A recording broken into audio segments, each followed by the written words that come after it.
पुनर्जागरण और मजहबी जो सुधार आंदोलन से यूरोप के अंदर बौद्धिक चिंतन को नई गति मिली। इसी के परिणाम स्वरूप वहाँ पर 18वीं शताब्दी के अंदर वाणिज्यवाद और औद्योगिक क्षेत्र में क्या हुई थी, महत्वपूर्ण या कह सकते हैं अभूतपूर्व क्रांति हुई थी, जो ब्रिटेन से शुरू होकर के क्या फैल गई थी, संपूर्ण यूरोप के अंदर फैल गई थी।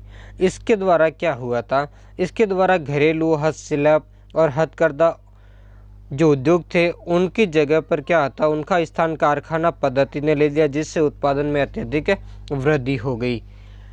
हालांकि ये वृद्धि कोई अपेक्षित नहीं थी। विश्व स्तर पर इस वृद्धि जो बाद में चल कर के 18वीं सदी के अंदर आई, लेकिन भारत में इससे पहले ही आर्थिक क्षेत्र के अंदर औद्योगिक क्रांति हो चुकी थी और भारतीय लोग विभिन्न क्षेत्रों में उत्पादित वस्तुओं का संपूर्ण विश्व में क्या करते थे, निर्यात करते थे और संपूर्ण विश्व के व्यापार पर भारतीयों का क्या था, एकाधिकार था। भारतीयों ने बड़े बड़े जलयान बना लिए थे, विभिन्न क्षेत्र के उद्योग स्थापित कर लिए थे और उनके द्वारा जो भारतीय वस्तुएं उनका विदेशों के अंदर क्या किया करते थे, निर्यात करते थे। चाहे वो बात भाष्प शक्ति, विद्युत ज्वलन यानी गैस आदि के क्षेत्र में मानव के बढ़ते चरण हो, यह चाहे अणु के क्षेत्र में हो, इन सभी परिस्थितियों का हम इसके अंदर अध्ययन करेंगे। तो नमस्कार, आप सभी का मेरे चैनल कबीर क्लासेस 58 के अंदर स्वागत है। इस वीडियो को लाइक करें और लाइक करने के साथ अपने दोस्तों के बीच में भी शेयर करें और साथ में मेरे चैनल को सब्सक्राइब करना भी नहीं भूलें। अब पढ़ेंगे इसमें विस्तार से।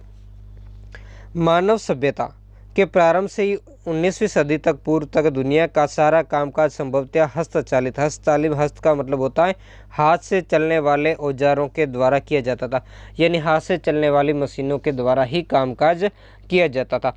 मानव ने ऊर्जा के कई नए स्रोतों की खोज की, उसके तरीके बताएं, विभिन्न प्रकार की चीज़ें वस्तु जिनके माध्यम से मानव क्या कर सके, ऊर्जा उत्पन्न कर सके और उनके उपयोग से उनकी कार्य शक्ति की कोई सीमा नहीं। जब मानव ने इस जो नए स्रोत खोजे किसकी, ऊर्जा के, और फिर उन ऊर्जा को उसने कार्य शक्ति के अंदर बदल दिया, तब उसकी क्या हुई, कोई सीमा, क्योंकि अब उसके पास उत्पादन करने के बहुत सारे रास्ते अब हो गए और इसके माध्यम से वो पहले के मुकाबले कम समय में अधिक उत्पादन करने लगा और कुशलतापूर्वक उसका क्या करने लगा, उत्पादन करने लगा।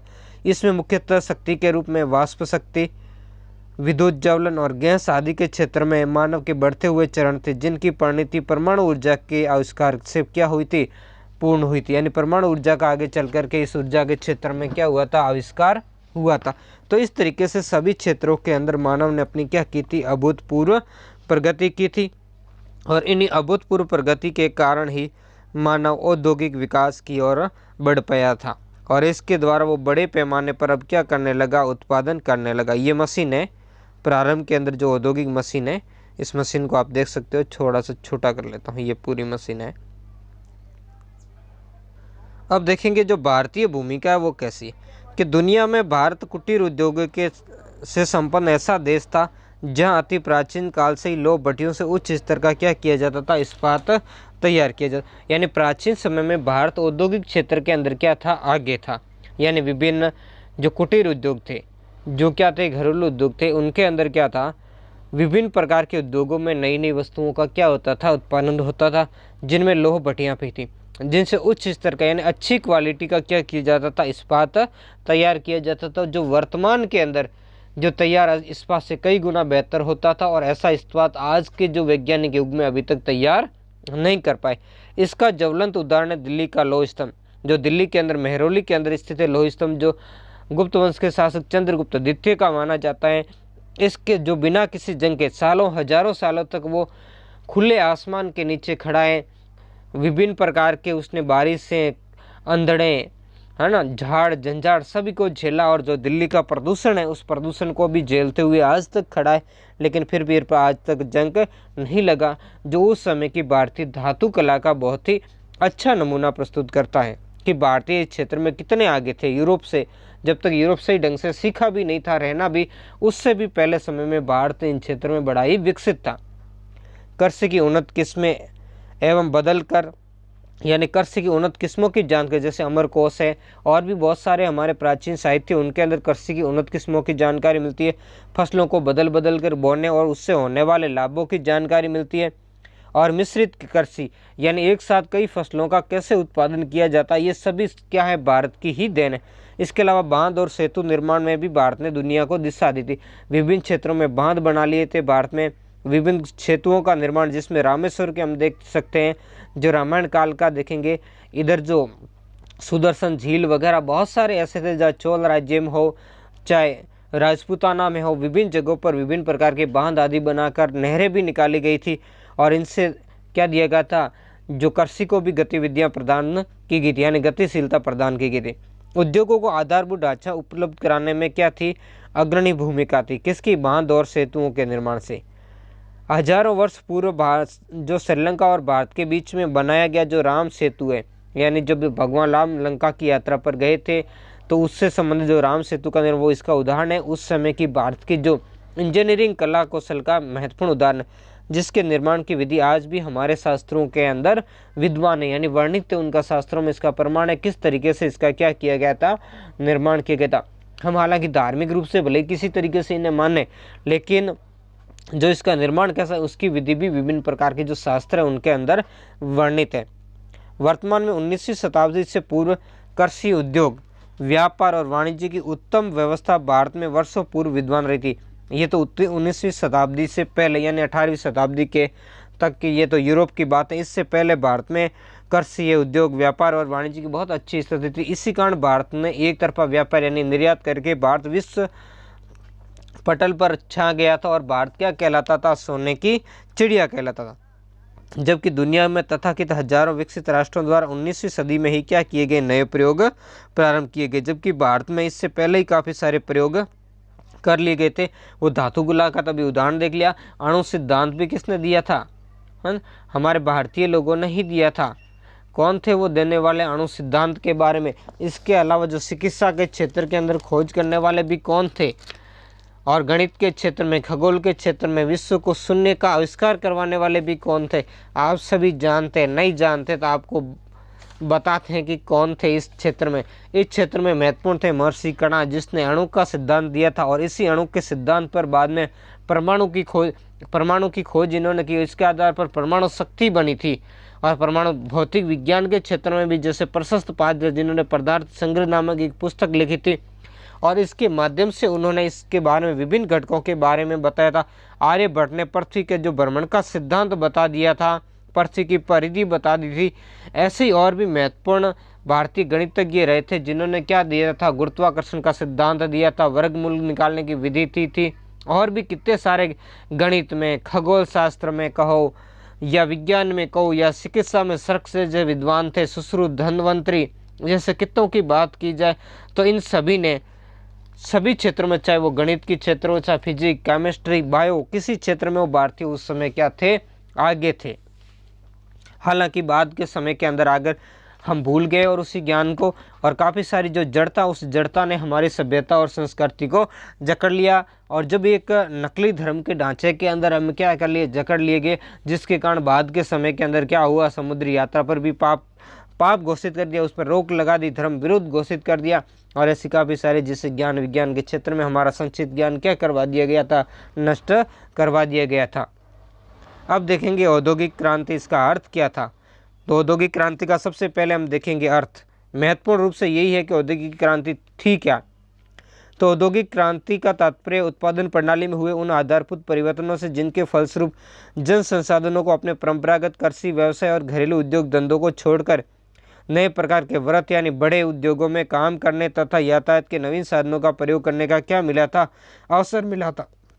यही क्या थी, औद्योगिक क्रांति थी। यानी क्या था, अब 18वीं सदी की जो बात कर रहे हैं, 18वीं सदी के उत्तरार्ध के अंदर आर्थिक और तकनीकी क्षेत्र में जो परिवर्तन आए थे, जिनके फलस्वरूप घरेलू और हस्तचालित, है ना, ये हस्तशिल्प कह सकते हैं, हस्तकरघा कह सकते हैं, आदि स्थानों, जो आदि उद्योग थे, उसका स्थान अब किसने ले लिया था, व्रत उद्योग यानी कारखाना पद्धति से ले लिया था। जिससे क्या परिवर्तन हुआ, जिससे उत्पादन के अंदर क्या हुई, अत्यधिक वृद्धि हुई। पहले हस्तशिल्प से, घरेलू उद्योगों से, इनसे क्या होता था, उत्पादन कम होता था। अब उत्पादन के अंदर क्या हुई, बड़े पैमाने पर उत्पादन होने लगा। इसी से ही क्या हुआ, औद्योगिक क्रांति की शुरुआत हुई थी। औद्योगिक क्रांति शब्द का प्रयोग यूरोपीय विद्वानों में फ्रांस के जॉर्ज मिशले किसने किया था? फ्रांस के। इसको ध्यान रखना है कि किसने इसका औद्योगिक क्रांति शब्द का प्रयोग यूरोपीय विद्वानों फ्रांस के जॉर्जिस मिस्ले और जर्मनी के थे काइड्रिक एंजम द्वारा किया गया। इन्होंने इस शब्द का क्या किया गया था? प्रयोग किया था। इसके अलावा एक और व्यक्ति थे अर्नोल्ड टाइनबी, है ना। अर्नोल्ड टाइनबी थे। इन्होंने अपनी पुस्तक थी lecture on the industrial revolution में भी ये स्पष्ट किया कि औद्योगिक क्रांति कोई आकस्मिक घटना नहीं वरन ये विकास की क्या है? एक सतत प्रक्रिया। यानी कोई भी घटना घटित होती है वो आकस्मिक यानी एकाएक नहीं हो जाती, एकदम से नहीं हो जाती। उसके लिए पीछे काफ़ी सारे कारण, काफ़ी सारा प्रोसेस जिम्मेदार रहता है। यानी वो क्रमबद्ध होती है। सतत का मतलब वो क्रमबद्ध होती है, लगातार वो काफ़ी समय तक क्या होती है? जारी रहती है ना। तो इस तरीके से औद्योगिक क्रांति है वो भी काफ़ी लंबे समय की एक व्यवस्था थी, उसी का ही परिणाम था। यानी उन्होंने बताया, अर्नोल्ड टॉइनबी के अनुसार कहना था कि वो सतत प्रक्रिया का मतलब है कि उन्होंने इस संदर्भ में कहा था, जो ब्रिटेन के संदर्भ में इन्होंने कहा था कि ब्रिटेन में औद्योगिक विकास में 1760 से 1820 के बीच में हुए थे, उन्हीं को ही कहा था ये सतत प्रक्रिया का इसके अंदर वर्णन है। जबकि इतिहासकार G.W. साउथगेट के अनुसार औद्योगिक क्रांति औद्योगिक प्रणाली में परिवर्तन था, जिसमें हस्तशिल्प के स्थान पर शक्ति संचालित यंत्रों को काम में लिए जाने लगा तथा औद्योगिक संगठन में क्या हुआ? परिवर्तन हुआ। इन्होंने कहा था हस्तशिल्प जिससे कम उत्पादन होता था, हाथ से चलने वाली चीज़ें, उसकी जगह शक्ति से संचालित अब चीज़ों का क्या हो गया? प्रयोग हो गया, जिससे औद्योगिक संगठन बदल गया, क्योंकि अब उत्पादन अधिक होने लग गया। और साथ साथ में इसके लिए विभिन्न प्रकार की मशीनों के उपकरणों के प्रयोग से इसके लिए क्या होगा? अब घर के अंदर काम नहीं होकर के उद्योगों के लिए विशेष अलग से क्षेत्रों की क्या होने लगी? स्थापना होने लगी। यानी कह सकते हैं कि इस का सूत्रपात शताब्दियों पहले हो गया था, जो क्रमश अपनी लगातार गति के द्वारा आज भी जारी, अभी भी क्या है? इसका बंद नहीं हुआ है ना। इसका आज भी वर्तमान समय के अंदर ही जारी, यानी घरों में जो उद्योग चलाने हैं उसकी जगह अब क्या होने लगे? चलाने की अपेक्षा अब क्या होने लगा? कारखानों के अंदर काम होने लगा। अगले इतिहासकार है C.D. हेजन। उनका क्या मत है?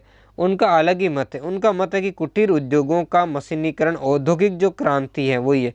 कुटीर उद्योगों का मशीनीकरण करना ही क्या है? औद्योगिक क्रांति। कुटीर उद्योग जो एक परिवार करता था, जिसका काम परिवार के सभी सदस्य हाथ बटाते थे, यानी हाथ से काम होता था, जबकि उसकी जगह अब काम किससे होने लग गया?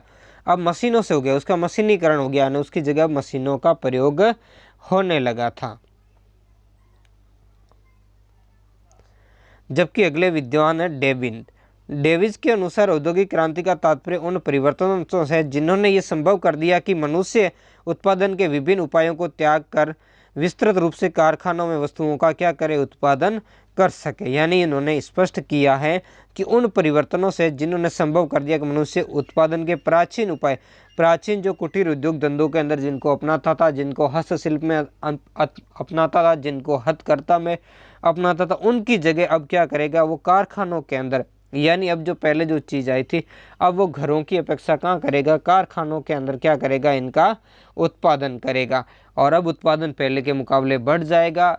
मशीनों के कारण अब उसकी परिस्थितियाँ बढ़ जाएगी, उसके काम करने का तरीका बदल जाएगा। उन सभी को इन्होंने क्या किया है? औद्योगिक जो क्रांति है उसका नाम दिया। जबकि एनसाइक्लोपीडिया ऑफ साइंसेस के खंड संख्या जो 8 है उसके अनुसार क्या है? आर्थिक और तकनीकी विकास जो 18वीं शताब्दी के अंदर कब हुआ था?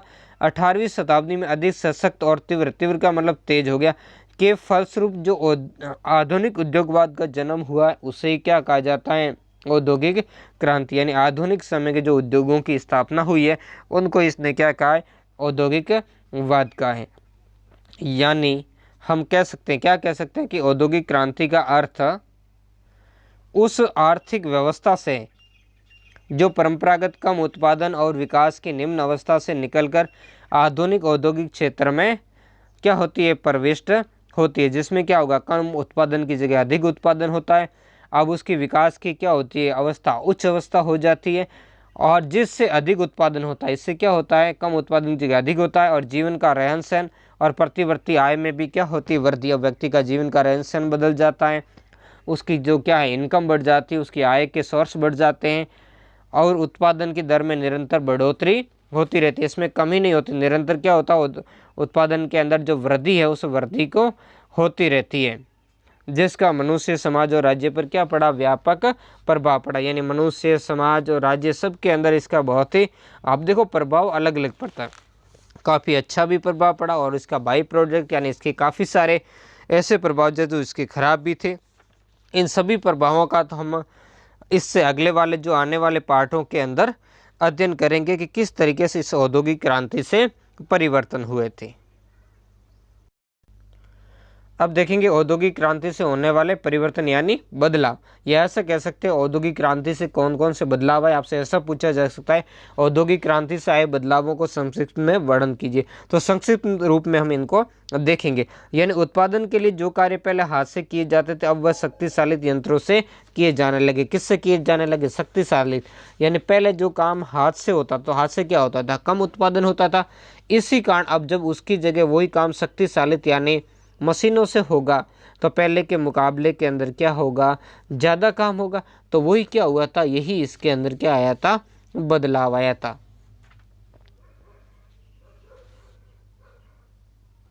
जैसे कि हम समझते हैं, जैसे वस्त्र उद्योग का उदाहरण ले तो वस्त्र उद्योग के अंदर पहले जो कताई बुनाई है उसका कार्य हाथ से होता था, अब मशीन में यानी पहले वाष्प से और उसके बाद में कालांतर के अंदर क्या विद्युत से होने लगा, जिससे काम बड़ा जल्दी से होने लगा और फटाफट और अच्छा और गुणवत्तापूर्ण काम होने लगा था। दूसरा देखेंगे इस्पात की बढ़ती मांग की पूर्ति के लिए इस्पात बनाने के किया को स्थापित किए जाने लगे, कारखाने स्थापित किए जाने लगे। क्योंकि विभिन्न चीज़ों का मशीनीकरण करने के लिए यानी मशीनें आदि बनाने के लिए किसकी मांग थी, इस्पात की मांग थी। कारखानों के लिए भी क्या चाहिए था, इस्पात चाहिए था। तो इन सब के कारण क्या हुआ था, इस्पात उद्योगों की यानी इस्पात बनाने के अलग से कारखानों की स्थापना की थी। इसके अलावा तीसरा पॉइंट वो हम देखेंगे। अब क्या होगा, कृषि कार्य में यानी जो खेती का कार्य उसमें शक्ति चालित मशीनों का प्रयोग होने के कारण छोटे छोटे खेतों के स्थान पर क्या किए, बड़े बड़े फार्मों की अब क्या की जाने लगी, खेती की जाने लगी। ये भी बहुत ही महत्वपूर्ण प्रयोग हुआ कि कृषि के क्षेत्र के अंदर इसने क्या किया था, बहुत ही बड़ा बदलाव कर दिया। पहले कृषि का कार्य होता था किसके माध्यम से, पशुओं के माध्यम से, तो उसके कारण उतना समय पर काम नहीं होता था और उनकी अपनी एक सीमा होती थी। इसी कारण बड़े पैमाने पर क्या था, उत्पादन भी संभव नहीं होता था। अब उसकी जगह क्या कर दिया, अब जब यांत्रिक मशीनें आ गई जो शक्ति से चलाने वाली, जो कम समय के अंदर जो खेत को जोतना करना आदि तैयार कर सकती थी, और जो छोटे छोटे खेत है उसकी जगह क्या की गई, बड़े खेतों का निर्माण यानी चकबंदी की जाने लगी। जो छोटे खेत है उनको क्या किया गया था, अब तोड़ करके उनकी जगह क्या किए गए थे, बड़े खेतों की स्थापना की गई थी, उससे ही कहा था चकबंदी। तो जिसके माध्यम से भी क्या हुआ, अब उत्पादन है वो क्या बढ़ने लगा। हालांकि इससे एक समस्या तो यह रही कि जो किसानों को अब अपनी ज़मीनें छोड़कर या तो जमींदारों के यहाँ जाना पड़ा काम के लिए, या फिर उन्हें क्या जाना पड़ा, शहरों की ओर जाना पड़ा था। लेकिन फिर भी इससे काफ़ी कुछ बदलाव आए जो आने वाले समय के अंदर हमें देखने को मिलेंगे। अगला जो हम देखेंगे वो पूंजी का उपयोग बढ़ने के कारण बैंकिंग पद्धति का क्या हुआ था, विकास हुआ था। यानी विभिन्न प्रकार के जो पूंजी का उपयोग है, पूंजी का उपयोग एक जगह से दूसरी जगह लाना, ले जाना, भेजना, इस काम में भी काफ़ी समस्याएं आती थी। इसके अलावा किसी के पास प्रारंभ में पूंजी नहीं होती थी तो वो क्या करता था, उधार लेने आदि विभिन्न प्रयोगों के कारण क्या हुआ था, बैंकिंग पद्धति का विकास हुआ था। किसके, तो बैंकिंग पद्धति का विकास के लिए जिम्मेदार कौन है, ये औद्योगिक क्रांति। अगला देखेंगे वाष्प चालित इंजन और क्या थे, वाष्प चालित इंजन और यंत्र चालित जहाज़ों के यातायात में क्या हुआ था, आमूलचूल परिवर्तन हुआ था। अब पहले क्या थे, जहाज़ों के अंदर जाते थे जिसके अंदर जहाज़ खेवने वाले यानी पतवार चलाने वाले, और उसके माध्यम से हवाएं अनुकूल होने पर तो चले जाते, लेकिन हवाएं प्रतिकूल होने पर किसी क्षेत्र की यात्रा करने में बड़ी क्या आती थी, समस्या आती थी। तो अब क्या हुआ, अब जब ऐसी समस्या आने लगी तो उसकी जगह अब क्या कर दिया, परिवर्तन कर दिया।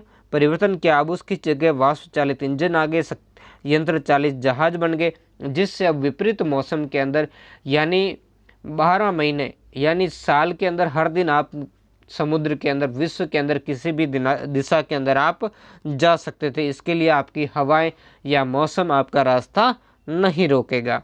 अगला है अंतर्राष्ट्रीय व्यापार में वृद्धि हेतु क्या संगठित व्यापार तंत्र विकसित किया गया। यानी अब देखो उद्योगों के अंदर जब उत्पादन बढ़ा तो इस बढ़े हुए उत्पादन ने अंतर्राष्ट्रीय व्यापार में क्या हुई, वृद्धि हुई। और जब अंतर्राष्ट्रीय व्यापार के अंदर वृद्धि हुई तो इस व्यापार को संगठित करने के लिए, इसको सही तरीके से संचालित करने के लिए विभिन्न प्रकार के व्यापारिक तंत्रों की स्थापना हुई। जैसे हम आगे देखेंगे विश्व व्यापार संगठन जो बाद में चल कर आया था, लेकिन इससे पहले भी काफ़ी सारे ऐसे जो तंत्र है जिनका क्या हुआ था, विकास हुआ था।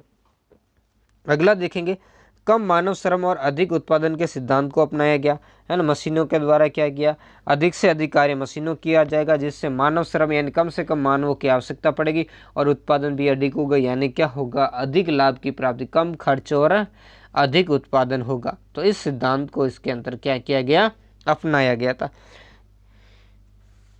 इसके अलावा भी बहुत सारे जैसे एक तो परिवर्तन हुए, जैसे यातायात के त्वरित विकास के जरिए जो रेल इंजन और यंत्रचालित जहाजों में भी क्या आया, बड़ा ही आमूलपूल परिवर्तन आया था। ये तो वो सारे परिवर्तन थे जो औद्योगिक क्रांति के कारण आए थे।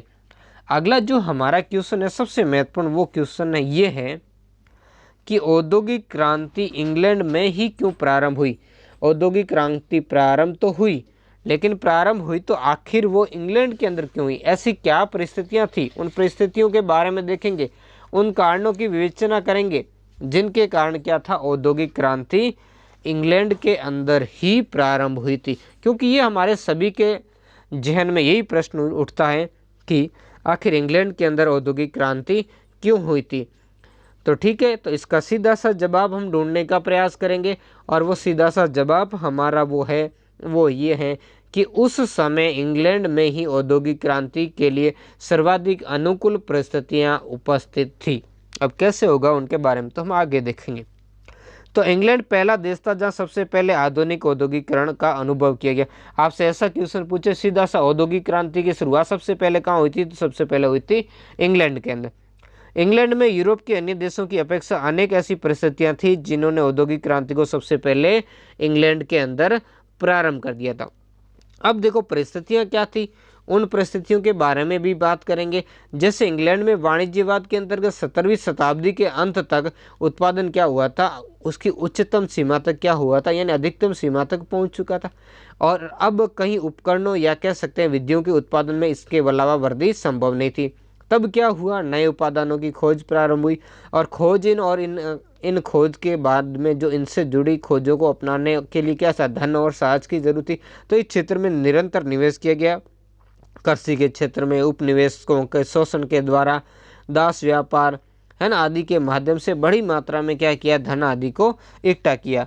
तो उसके माध्यम से ही क्या था, यहाँ क्रांति संभव हो पाई थी। अब देखेंगे इसको थोड़ा विस्तृत रूप से हम देखेंगे कि आखिर वो परिस्थितियां क्या थी। पहला तो इंग्लैंड का क्या था, विस्तृत औपनिवेशिक साम्राज्य। इंग्लैंड में 18वीं सदी के औपनिवेशिक साम्राज्य ने कच्चा माल और नवीन बाजार उपलब्ध हुए, जबकि यूरोप के अन्य देशों के पास में नहीं थी। जैसा कि अभी मैंने बात कहा कि अगर कोई खोजें करनी है या खोजों को अपनाना है, जाना है, ढूंढना है, नए इलाके करने, तो उसके लिए क्या चाहिए, धन और साहस की तरह। और धन और साहस ये कहाँ से मिलेगा, कृषि के क्षेत्र से। कृषि के क्षेत्र से भी उतना नहीं, तो उसके लिए इन्होंने क्या किया, इंग्लैंड ने औपनिवेशिक, इंग्लैंड के पास विशाल औपनिवेशिक साम्राज्य था, जिसमें उसने भारत के अंदर बंगाल में जो लूट प्रारंभ की थी, उस लूट के कारण ही इंग्लैंड के अंदर औद्योगिक क्रांति संभव हो पाई थी। यानी बाहर से बड़ी मात्रा में अब धन कहाँ भेजे जाने लगा, इंग्लैंड के अंदर भेजा जाने लगा। इसके अलावा उसने दास व्यापार किया। दास व्यापार के द्वारा भी वहाँ के व्यापारियों के पास काफ़ी धन का संचय हो चुका था।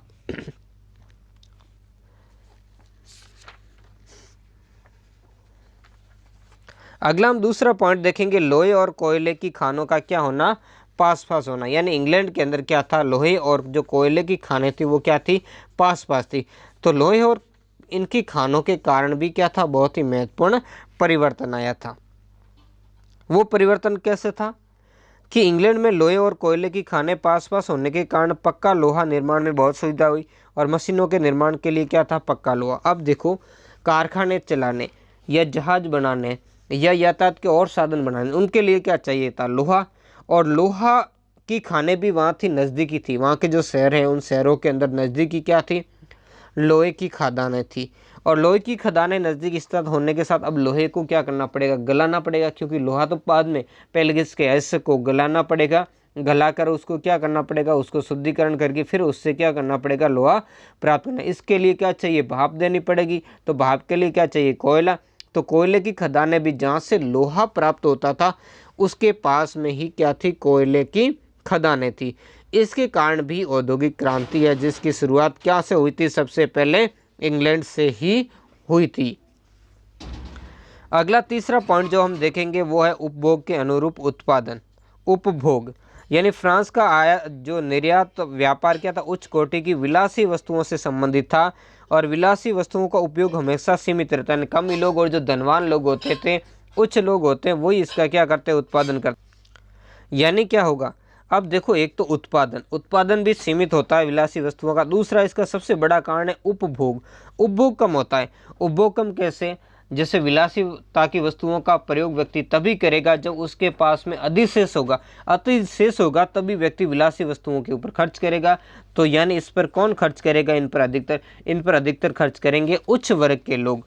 और उच्च वर्ग के लोग यानी धनवान लोग जो कम होते थे, अधिक संख्या लोग क्या होते हैं, गरीब, जो इन वस्तुओं का प्रयोग नहीं करते थे। इसी कारण इंग्लैंड इस क्षेत्र के अंदर क्या हो गया, पिछड़ गया, है ना। जबकि इंग्लैंड ने क्या किया, इंग्लैंड ने देखेंगे आगे। तो इंग्लैंड का जो निर्यात व्यापार था वो उन वस्तुओं का था जिनकी जरूरत बड़ी मात्रा में रहती थी। यानी हमेशा कैसा भी मौसम रहो, कैसी भी परिस्थितियां रहो, उन सब के अंदर क्या था, इन वस्तुओं की आवश्यकता थी। यानी आम जरूरत से जुड़ी ये वस्तुएं थी।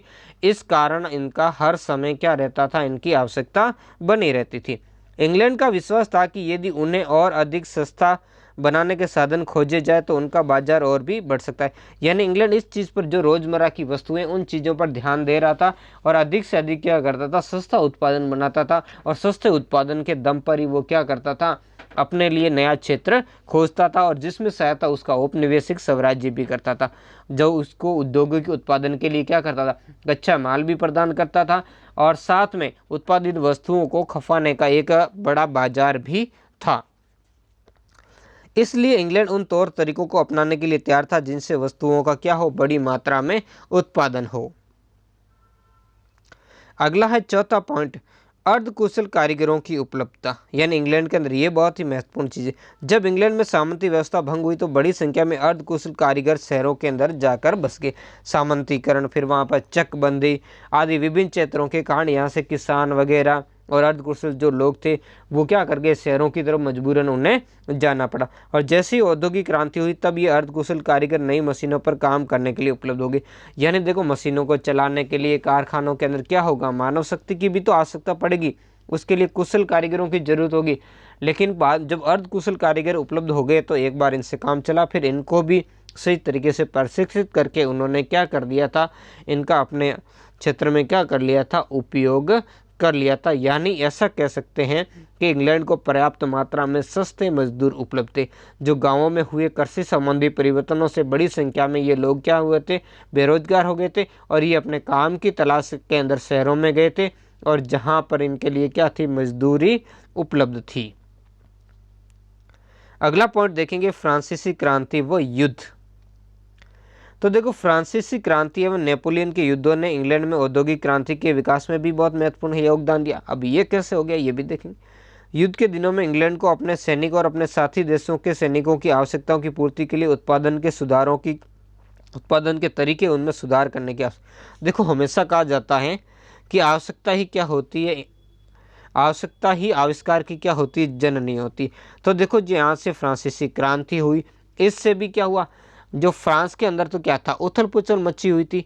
तो फ्रांस के अंदर जब उथल पुथल मची हुई थी तो इसी उथल पुथल का लाभ किसने उठा दिया, इसी उथल पुथल का लाभ उठाया था इंग्लैंड ने। यानी उसने अपना औद्योगिक उत्पादन क्या किया, अब बड़े मात्रा में उसने बढ़ा दिया था और अपने इस बढ़े हुए जो औद्योगिक उत्पादन है, उस उत्पादन को क्या किया था, उन्होंने विश्व के अन्य क्षेत्रों के अंदर क्या किया था, खपाना प्रारंभ कर दिया। साथ में नेपोलियन के युद्धों से इंग्लैंड के खुद के लिए, अपने मित्र राष्ट्रों की सुरक्षा के लिए, अपने सैनिकों के लिए नई नई आवश्यकता हुई। इसी कारण जो इनकी पूर्ति के लिए उत्पादन के नए नए तरीकों की खोज की गई। तो इसी से ही इंग्लैंड के अंदर सबसे पहले जो औद्योगिक है वो क्रांति प्रारंभ हो पाई थी।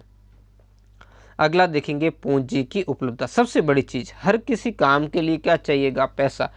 जब तक पैसा नहीं होगा तब तक कोई भी काम समय अनुसार पूर्ण नहीं हो सकता था। क्यों नहीं हो सकता था वो देखेंगे। यूरोप के अन्य देशों की अपेक्षा इंग्लैंड के पास बड़े बड़े कारखाने लगाने के लिए पूंजी उपलब्धि, तत्कालीन परिस्थितियां पूंजी संग्रह तथा उसके उपयोग को प्रोत्साहित करने के लिए अनुकूल थी। 18वीं शताब्दी में इंग्लैंड में उद्योगपतियों को ऋण प्राप्त करने तथा पूंजी जमा करने की क्या हो गई थी, सुविधा प्राप्त होती। यानी क्या था, नए उत्पादन उपकरणों की खोज के लिए जो धन था वो इंग्लैंड में था। अब कैसे हुआ, क्योंकि इंग्लैंड के अंदर जो कृषि में परिवर्तन हुए, उसने जो उपनिवेशों का शोषण किया बाहर जैसे बहुत सारे पूरे विश्व के अंदर, उससे उसे बहुत धन प्राप्त हुआ था।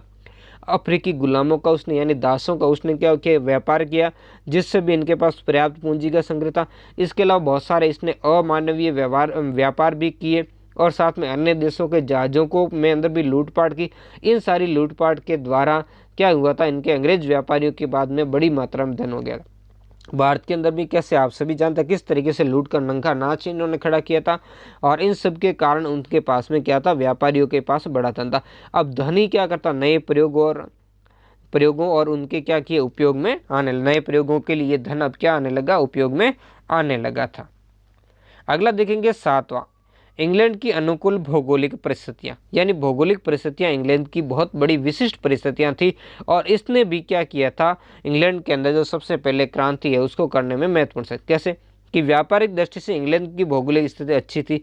इंग्लैंड के चारों ओर समुद्री सीमा होने से वो भारी आक्रमण से, और किसी भी देश के अंदर अनुकूल परिस्थितियां तभी उपस्थित हो सकती है जब उस देश के अंदर क्या हो, शांति स्थापित हो।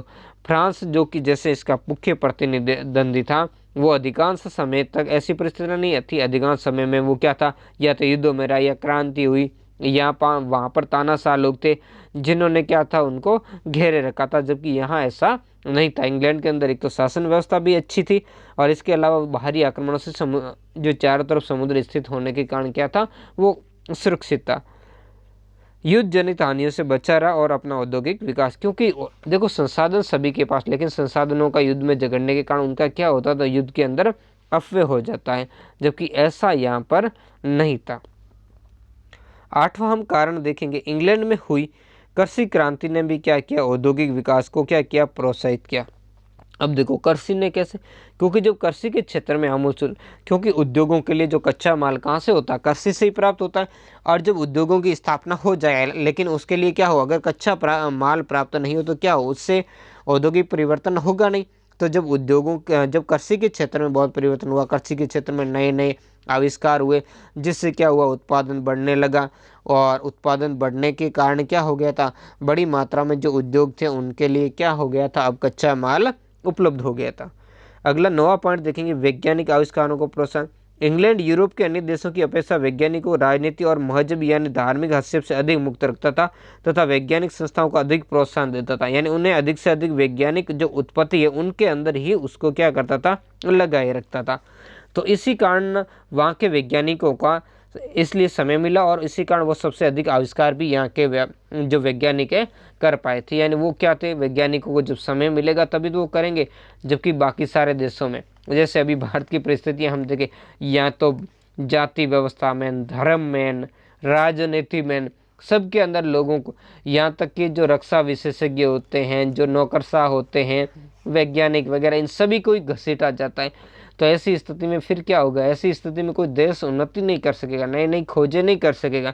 जबकि इंग्लैंड ने इसी चीज़ को देखा और वैज्ञानिकों को इस क्षेत्र से अलग रखा। न राजनीति का उसमें हस्तक्षेप हुआ, न धर्म का हुआ, न कोई व्यवस्था परिवर्तन, उनमें किसी भी तरीके का परिवर्तन नहीं हुआ, और उन्हें लगातार आर्थिक सहायता दी गई, रिसर्च पर ध्यान दिया गया, नई नई खोजें इसी कारण संभव हो पाई थी, और वैज्ञानिकों को लगातार उनको प्रोत्साहन दिया गया, उनको आर्थिक सहायता दी गई।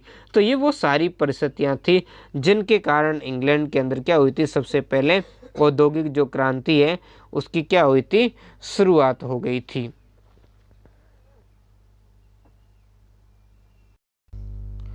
अब जो हमारा नेक्स्ट पार्ट है वो है औद्योगिक क्रांति के समय विभिन्न क्षेत्रों में हुए सुधार और आविष्कारों के बारे में जानना। तो इस क्षेत्र में किन किन क्षेत्रों में क्या क्या सुधार हुए, उन सभी सुधारों के बारे में हम क्या करेंगे, इस पॉइंट के अंदर हम जानने का प्रयास करेंगे। और इसमें सबसे पहले हम जानेंगे कृषि के क्षेत्र में क्या सुधार हुए, है ना, क्योंकि कृषि के क्षेत्र के सुधारों का अध्ययन किए बिना औद्योगिक क्रांति जो परिवर्तन आए थे उन परिवर्तनों को हम सही तरीके से क्या हो सकते समझ नहीं सकते। तो सही तरीके से इनको समझने के लिए हमें इन पॉइंटों के ऊपर क्या करना पड़ेगा, ध्यान देना बहुत ही जरूरी है। तो इसमें से सबसे पहला हम देखेंगे कृषि के क्षेत्र में। तो औद्योगिक क्रांति के सबसे पहले कृषि के यानी कहाँ हुआ था, सबसे पहले कृषि के क्षेत्र में क्या हुआ था, सुधार हुआ था, क्योंकि कृषि ही सबको क्या करती है, अच्छा माल प्रदान करवाती है। तो इसी कारण जब तक कृषि के अंदर सुधार नहीं होंगे तब तक बाकी क्षेत्रों में भी परिवर्तन उतने सुचारू रूप से नहीं हो पाएंगे। ये माना जाता है कि कृषि के बिना औद्योगिक क्रांति क्या है, संभव नहीं। तो बिल्कुल सही है, कृषि के बिना औद्योगिक क्रांति संभव भी नहीं है। 17वीं शताब्दी तक कृषि के क्षेत्र में सामान्यतः वही विद्या और उपकरण प्रयोग में लाए जाते थे जो कई शताब्दियों से प्रयोग में लाए जाते थे। यानी हम कह सकते हैं कि 17वीं शताब्दी तक कृषि के क्षेत्र में सामान्य रूप से पुरानी पद्धति को ही काम में लिया जाता था और कृषि की तकनीकी में कोई परिवर्तन नहीं हो रहा था। इसी परिवर्तन नहीं होने के कारण कृषि जन्य जो वस्तुओं की मांग राज्य की खपत से क्या थी, अधिक नहीं थी। यानी राज्य की जितनी खपत थी उतनी ही क्या थी, वस्तुएं उपलब्ध हो पाती थी। राज्य की मांग है ना, यानी मांग राज्य की खपत से क्या थी, अधिक नहीं थी। लेकिन जब कारखाना प्रणाली का विस्तार हुआ, किसका विस्तार हुआ, कारखाना प्रणाली का, यानी जैसे ही उद्योगों का क्या हुआ था, विस्तार हुआ, शहरों के अंदर आबादी बढ़ी, तो क्या हुआ, अधिक अन्न और कारखानों के लिए अधिक कपास की क्या बढ़ी मांग। अब जैसे कारखाने होने लगे तो शहरों में पहले मांग नहीं थी, लेकिन जब कारखाने स्थापित हो गए तब क्या होने लगे, गांव के जो किसान हैं वो क्या कर शहर में आने लगे। जबकि गांव के किसान शहर के अंदर जब रहने के लिए आए तो उनके लिए क्या चाहिए, उन किसानों के लिए जो शहर के अंदर आकर रहने लगे उनके लिए क्या चाहिए, अन्न चाहिए। तो इससे अन्न की मांग बढ़ी। इसके अलावा अब कारखानों में उत्पादन होगा तो कारखानों के लिए अधिक अच्छा माल चाहिए था, तो इससे क्या हो गया, उत्पादन बढ़ा, है ना। तो इसके लिए अधिक अच्छे माल का क्या करना था, उत्पादन करना पड़ेगा। और इसके लिए क्या होगा, पुरानी पद्धति से संभव नहीं होगा। इस कारण कृषि के अंदर कुछ ऐसी पद्धति लानी होगी जिससे क्या होगा, उत्पादन बढ़े। अतः कृषि जन्य वस्तुओं की मांग की पूर्ति के लिए कृषि के क्षेत्र में वैज्ञानिक तरीके से काम करना पड़ेगा। किस तरीके से होगा, वैज्ञानिक तरीके से जब काम करेंगे तभी क्या होगा, इसकी जो बढ़ी है मांग, उस मांग की क्या होगी, पूर्ति होगी। और कृषि उपयोगी मशीनों को बनाने की आवश्यकता क्या की जाने लगी, अनुभव की जाने लगी।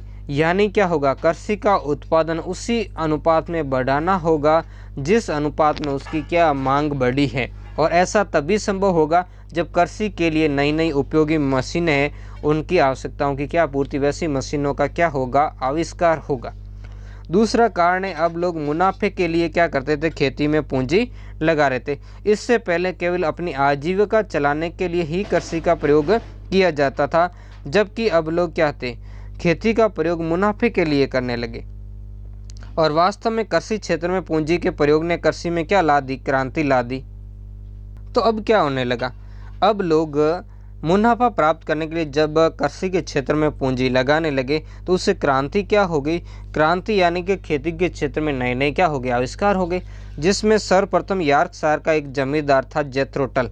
जेथरो टल ने क्या किया था, बीज बोने की जो क्या बनाई थी, सीड मशीन बना दी। बीज बोने की सीड ड्रिल नामक एक क्या की थी, मशीन बना दी, है ना। किसने, यॉर्कशायर के, जिससे क्या हो गया, इससे बीज बोने का जो कार्य अधिक व्यवस्थित और सुचारू रूप से होने लगा। पहले जहाँ हाथ के द्वारा होता था या फिर बैल के पीछे जो हल वगैरह होते थे उनसे होने लगा, लेकिन अब जब सीड ड्रिल आ गई तो इससे व्यवस्थित तरीके से निश्चित दूरी पर क्या होने लगा, बीजों का जो रोपण होने यानी उनकी बुआई होने लगी थी। एक अन्य अंग्रेज जमींदार था टाउनशेंड। ये सभी कृषि से संबंधित थे, किसी वैज्ञानिक लोगों ने आविष्कार नहीं किए, ये जरूरत और जमीन से संबंधित सामान्य लोग थे, उन्होंने ही आविष्कार किए, है ना। तो जो टाउनशेंड नामक जो व्यक्ति थे, इन्होंने भी क्या किया था, इस क्षेत्र में बहुत ही महत्वपूर्ण सुधार कर दिया। उन्होंने क्या किया, फसल चक्र का सिद्धांत दिया, जिसके अंदर क्या था, फसलों को बदल बदल कर बोने से भूमि की उर्वरा शक्ति बनाई जा सकती है। यानी उन्होंने कहा एक ही तरीके की जो फसल है उसको बोने से जमीन की जो उर्वरा शक्ति है, यानी जमीन का जो उपजाऊपन है वो क्या होता है, नष्ट होता है। जबकि फसलें बदल बदल करके बोएंगे तो उससे क्या होगा, जमीन की उर्वरा शक्ति बनी रहेगी, उसके अंदर नाइट्रोजन आदि की मात्रा क्या होगी, बनी रहेगी। अब परती छोड़ने की आवश्यकता नहीं, क्योंकि पहले एक ही तरीके की जब फसल बोई जाती थी तो ज़मीन को उपजाऊपन बरकरार रखने के लिए उस ज़मीन को कुछ समय के लिए क्या छोड़ दिया जाता था, परती छोड़ दिया, यानी कुछ समय के लिए बिना जोते ही छोड़ दिया जाता था। इस कारण क्या होता था, उत्पादन कम हो जाता था। जबकि अब क्या होने लगा, अब इस फसल बदलने की जो फसल चक्र सिद्धांत थे, इसके कारण अब ऐसा करना जरूरी नहीं था, क्योंकि फसल चक्र यानी बदल बदल करके बोने के कारण अब क्या होता था, जमीन की जो उर्वरा शक्ति है वो नष्ट नहीं होती थी, वो शक्ति उर्वरा शक्ति क्या होती थी, अब बनी रहती थी। और यही वो कारण था जिस कारण से अब उत्पादन की मात्रा यहाँ पर बढ़ने लगी, यानी तथा प्रति एकड़ फसल उत्पादन अब क्या हो गया था, अधिक हो गया था, यानी अब अधिक मात्रा में क्या होने लगा, उत्पादन होने लगा था।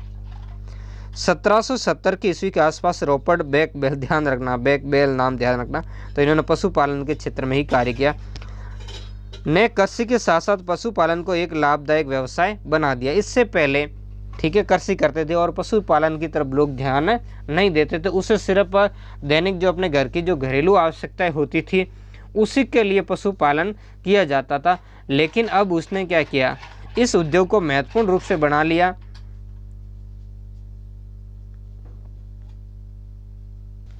अब लोग क्या करेंगे, अब जो है वो पशुपालन के लिए जैसे डेयरी वगैरह विभिन्न उद्योग है, ऐसे उद्योगों की अब क्या हुई, स्थापना हुई, जिससे क्या होने लगा, लोग जो पशुओं से प्राप्त उत्पादों के माध्यम से क्या कर सकते थे, अपनी आय भी अर्जित कर सकते थे। अब यानी लाभदायक हो गया। जैसे कैसे, उसने भेड़ों और गायों की नस्ल सुधारने के लिए प्रयोग प्रारंभ किए, जिनसे अच्छी नस्ल की भेड़ें हुई तो उनसे मांस की प्राप्ति अधिक से अधिक हुई, जिनसे क्या हुआ, भेड़ों का पालन करने वाला एक लोगों के लिए लाभ की स्थिति हो गई।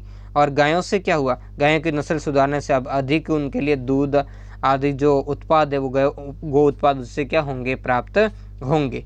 और वैज्ञानिक प्रजनन पद्धति से नवीन प्रयोग से उसने क्या किया, पहले की अपेक्षा तिगुनी वजन की भेड़ें तैयार कर दी, जिससे किसानों की आय बढ़ेगी, क्योंकि तिगुनी वजन की भेड़ें होगी यानी उससे ज़्यादा मांस की प्राप्ति होगी, करने से सफलता प्राप्त की थी। ठीक है, तो ये इस तरीके से जो प्रयोग है उस समय किए गए थे। इधर 1793 के अंदर अमेरिकी निवासी एक व्यक्ति था व्हाइटन ने क्या किया था, अनाज को जो भूसे से अलग करने वाली एक मशीन बना दी। इससे क्या हो गया, इससे अब पहले देखो हाथ से कूटा करते थे, जब हाथ से कूटने से एक दिन के अंदर कितना अनाज निकाला जा सकता था, हाथ से कूट के बहुत मुश्किल से 20 किलो अनाज ही निकाला जा सकता था। तो अब इसने क्या किया, व्हाइटन ने ऐसी मशीन अनाज को भूसे से अलग करने वाली बना ली, जिसके माध्यम से अब एक दिन के अंदर काफ़ी सारी मात्रा में फसल को क्या किया जाने लगा, साफ करने लगा, यानी अनाज इकट्ठा किया जाने लगा। 1834 के अंदर साइरस के एच मैकरकॉमी ने फसल काटने वाली मशीन का आविष्कार कर लिया। तो अब क्या था, पहले कटाई के अंदर इसके बाद ज़्यादा श्रम लगता था, तो इन्होंने कटाई करने वाली मशीन का भी निर्माण, यानी अब फसल की कटाई भी मशीन से हो सकती है। इस कारण जो अनाज का फसल कटाई के समय जो नुकसान था वो नुकसान भी क्या हो गया, कम, और फसल भी समय से काटी जाने लगी कम समय के अंदर, इससे जल्दी पैदावार ली जाने लगी, तो अगली फसल के लिए भी ज़्यादा समय मिलने लगा। और साथ साथ के अंदर इन फसल जल्दी काटे जाने से अब क्या होगा, मजदूरों की ज़रूरत कम हुई, तो क्या होगा, उनके ऊपर जो खर्च भी क्या हो गया था, घट गया था। तो ये वो सारी बातें थी जिनके कारण इन क्षेत्र में परिवर्तन आए। इसके अलावा कुछ और भी परिवर्तन, जैसे कालांतर में कृषि का यंत्रीकरण चलता रहा, जिसमें कुछ और भी परिवर्तन आए, जो है ना, जैसे इंग्लैंड का एक किसान था आर्थर यंग, जिसने क्या था, एक नई खेती की शुरुआत की। उसने क्या नई खेती की शुरुआत की थी, उसने क्या किया था, छोटे खुदले खेतों को मिलाकर उसकी जगह बड़े बड़े फार्म और बड़े फार्मों के लाभों के बारे में लोगों को बताया। इसने अपने विचारों के प्रसार के लिए एनाल्स ऑफ एग्रीकल्चर नामक एक पत्रिका भी निकाली थी। और बाद के समय के अंदर क्या हुआ, जब शक्ति का आविष्कार हो गया तो शक्ति से चलने वाली मशीनों के आविष्कार से इस क्षेत्र में क्या ला दी, क्रांति, चाहे वो फसल काटने वाली मशीन हो या अनाज को भूसे से अलग करने वाली मशीन हो या और कोई भी शक्ति से चलने वाली इन मशीनों से इन पर मानव श्रम कम लगा, और अब क्या हुआ, कम समय के अंदर अधिक उत्पादन होने लगा, और इसके साथ उत्पादन के ऊपर जो खर्च है यानी लागत भी कम आने लगी। अब दूसरा हम पॉइंट देखेंगे, वो पॉइंट है वस्त्र उद्योग, है ना, कौन सा देखेंगे, वस्त्र उद्योग। तो देखो जो औद्योगिक जो क्रांति है उस क्रांति की शुरुआत ही मुख्य रूप से किससे हुई थी, वस्त्र उद्योग से ही प्रारंभ हुई थी, यानी सबसे पहले इसकी शुरुआत वस्त्र उद्योग से हुई थी। अब देखो 18वीं शताब्दी के मध्य तो यूरोप के उद्योगों में वस्त्र बनाने की प्राचीन प्रणाली से वस्त्रों की मांग को पूरा करने में असमर्थ थी, और इंग्लैंड में पहले सूती वस्त्र बाहर से आयात किए जाए। ऐसा क्यों था, क्योंकि इंग्लैंड के अंदर नहीं बने थे। इंग्लैंड के अंदर जो कपड़ा जिसे वो लीलन कहते थे वो ऊन और सन से बनता था, और उसी से वो कपड़ा बुना करते थे, यानी जिसकी अभी हमें जैसे जूट की बोरियां वगैरह आती है, तो इस टाइप का ये कपड़ा था। ऊन और जो सन होता था उससे मिलकर, जिसको लीलन कहते थे, इससे मिलाकर वो क्या करते थे, कपड़ा बनाते थे। और बाद के अंदर उन्होंने जब सूती वस्त्र जो बाहर से इन देशों के अंदर पहुंचने लगा, जिसकी इन देशों में बड़ी मांग थी सूती वस्त्रों की, तो बाहर से बड़ी संख्या में सूती वस्त्रों की गांठों की क्या करते थे, ये अपने देश के अंदर क्या करते थे, आयात। लेकिन जब ईस्ट इंडिया कंपनी का राजनीतिक नियंत्रण भारत के ऊपर स्थापित हो गया, तब ईस्ट इंडिया कंपनी ने क्या किया, कपड़े के साथ साथ में कपास का भी क्या करना किया, आयात प्रारंभ कर दिया। कपास यानी क्या था, रुई, उसका आयात शुरू कर दिया, जिससे इंग्लैंड जाने के बाद उस कपास यानी रुई की क्या की जाती, कताई, और कताई करके बाद में उससे क्या बनाया जाता था, कपड़ा बनाया जाता था। यूरोप में बढ़ती कपड़ों की मांग को पूरा करने के लिए इस क्षेत्र में भी क्या किए गए, बहुत सारे नए आविष्कार किए गए। क्योंकि बहुत ही प्रारंभ के अंदर जब 18वीं शताब्दी का जो प्रारंभिक समय था, इसमें कताई का काम बहुत धीमी गति से और मेहनत से किया जाता था। क्योंकि जब एक बुनकर को व्यस्त रखने के लिए 10 धागा काटने वालों की जरूरत होती थी, और ये धागा काटने वालों को काम कौन करती थी, अधिकतर कौन करते थे, स्त्रियां करती थी। और इसलिए ये दिन भर लोग, बाकी अधिकतर लोग कताई करते रहते थे, और बुनकर क्या करते थे, बुनाई के लिए धागे के इंतजार में अपना टाइम बर्बाद करते थे। तो इसी को देखते हुए इन लोगों को लगा कि इस क्षेत्र में क्या करना चाहिए, ज़्यादा काम करना चाहिए, जिससे क्या हो सके, अधिक से अधिक रुई को काट कर धागा बनाने और उससे कपड़ा बनाने की जो रफ्तार है, उसके बीच का जो गैप है, उस गैप को क्या किया जाए, ख़त्म किया जाए, और इस कार्य को क्या किया जाए, अधिक कुशलतापूर्वक किया जाए, जिससे क्या हो, उत्पादन का काम धीरे धीरे कताईगारों और बुनकरों उनके घरों से हटाकर क्या किया जाए, फैक्ट्रियों के अंदर स्थापित कर दिया जाए, ताकि इस काम के अंदर क्या हो, जल्दी आए, इस काम को फटाफट समय अनुसार हो जाए, इसकी गति बढ़े, और घर के अंदर जो चलने वाले काम है उससे जो समय नष्ट होता है, वो समय नष्ट अब क्या हो, नहीं हो। अब जब जरूरतें बढ़ रही थी तब क्या हुआ, देखो कहा जाता है कि आवश्यकता ही आविष्कार की जननी होती है। तब 1733 में जॉन के, ये कौन थे, ये एक बुनकर ही थे, जॉन के नाम के एक बुनकर थे। देखो जो काम करने वाले लोग थे उन्होंने ही क्या किया था, अपने चीज़ों से संबंधित, ये बुनकर थे तो इनको अपनी ज़रूरत के लिए क्या था, नए आविष्कार चाहिए थे, तो इन्होंने ही क्या किया था, flying shuttle loom, flying shuttle loom का क्या किया था, आविष्कार किया था, जिसे फ्लाइंग शटल भी कहते हैं, या उड़न तरी करगे कहा जाता है, इसको उड़न तरी करगे। जिससे क्या होता था, जिसकी सहायता से कम समय में अधिक चौड़ा कपड़ा बनाना क्या हो गया था, संभव हो गया था। यानी क्या था, इस करगे की सहायता से कम समय के अंदर और ज़्यादा अधिक चौड़ा कपड़ा, है ना, अधिक चौड़ा कपड़ा यानी ज़्यादा लंबा, पहले कम चौड़ा कपड़ा तब ज़्यादा चौड़ाई में कपड़ा बनने लग गया था। जिससे क्या हुआ, जिसके परिणाम स्वरूप जो कताई की क्या हुई, रफ्तार बढ़ी, और जिससे जितना धागा काटा जाता था उससे ज़्यादा धागे की अब जरूरत होनी, अब किसके अंदर जरूरत हो गई, अब बुनाई का काम तेज़ी से होने लगा, लेकिन कताई के काम में जरूरत थी, तो कताई का काम भी तेज़ी से उसकी आवश्यकता होने लगी, क्योंकि ये बुनाई का काम जल्दी होने से अधिक धागों की आवश्यकता होगी, तो उसके लिए भी क्या होगा, नया आविष्कार होगा। तब नया आविष्कार कौन करेंगे, जेम्स हारग्रीव्स करेंगे, है ना, जिन्होंने 1765 में कताई की मशीन, जिसे स्पिनिंग जेनी कहा जाता है, ये बनाई। अब देखो स्पिनिंग जेनी में क्या था, जिससे एक व्यक्ति एक साथ कई धागे कितने, 8 धागे, एक व्यक्ति एक साथ कितने था, 8 धागे काट सकता था। ऐसी मशीनें, इसका निर्माण किया गया, जिससे क्या होगा, अब बुनकरों की जो उनकी आवश्यकता थी उस आवश्यकता से भी अधिक तेज़ी से अब क्या होने लगा, उनको धागा मिलने लगा। पहले जब ऊपर फ्लाइंग शटल मशीन बना दी तो क्या हुआ, बुनाई के अंदर तेजी आई तो धागा कम पड़ने लगा। अब इस समस्या का हल जेम्स हारग्रीव्स ने कर दिया, कताई की मशीन यानी स्पिनिंग जेनी बना करके। इस कारण अब क्या था, जितनी उनको आवश्यकता थी उसकी आवश्यकता में अधिक से अधिक तेजी से उनको क्या होने लगा, धागा प्राप्त होने लगा था। अब देखेंगे आगे की बात। अब देखो इसमें आगे क्या हुआ, 1769 ईस्वी के अंदर रिचर्ड आर्कराइट ने वाटर फ्रेम का क्या कर दिया, आविष्कार। किसका आविष्कार किया था, वाटर फ्रेम का। जिससे क्या हुआ, पहले की अपेक्षा क्या होने लगा, मजबूत धागा बनाने लगा। इससे क्या होने लगा, इससे जो लीलन और सूती धागा दोनों को मिलाकर, पहले क्या करते थे, जब इंग्लैंड के अंदर पहले सन और ऊन से लीलन ही बनता था, जब फिर बाहर से कपास आया किया जाने लगा, तब सूत और जो लीलन इसको मिला करके दोनों को कपड़ा बनाया जाता था। तो अब उसकी जगह क्या हुआ, दोनों को मिलाकर कपड़ा बनाने की जगह केवल धागे से ही विशुद्ध सूती कपड़ा, अब केवल कपास का जो धागा होता था उसी से ही विशुद्ध सूती कपड़ा है वो बनाया जाने लगा। तो इस तरीके से धीरे धीरे इस क्षेत्र में क्या हुए थे, महत्वपूर्ण सुधार आए थे। 1779 ईस्वी के अंदर सैमुअल क्राफ्ट ने बनाई थी। कौन सी मशीन बनाई थी? इन्होंने म्यूल नामक एक मशीन का निर्माण करवाया, जिससे धागा क्या हुआ और भी ज़्यादा मजबूत हुआ और बढ़िया होता था। बहुत बढ़िया धागा होने, मजबूत तो होने ही लगा और साथ साथ में इसमें धागे का निर्माण भी बहुत ही बढ़िया तरीके से होने लगा था। 1787 के अंदर एडमंड कार्टराइट ने क्या किया? पावर लूम यानी शक्ति संचालित करगों का, वो सारे पहले इससे मानव संचालित, लेकिन इन्होंने शक्ति संचालित करगे का आविष्कार कर दिया। और जब शक्ति संचालित जो करगा है यानी पावर लूम का जब आविष्कार हो गया, जिसे चलाना बहुत आसान था, जिससे अब क्या था, अब धागा जब भी टूटेगा तो ये पावर लूम अपने आप बंद हो जाता। पहले जब धागा टूटता था तब क्या हो जाता था, बीच में अटक जाता था, इसलिए उसको वापस सही करने में भी काफ़ी मेहनत लगती थी। लेकिन अब ऐसा नहीं था, अब धागा टूटते ही ये क्या करता था, पावर लूम अपना काम करना बंद कर देता था। और साथ में इससे किसी भी प्रकार के धागे से क्या की जा सकती, बुनाई की जा सकती थी, जबकि पहले के जो होते थे उनके हिसाब से उन करगों के धागा बनाना होता था।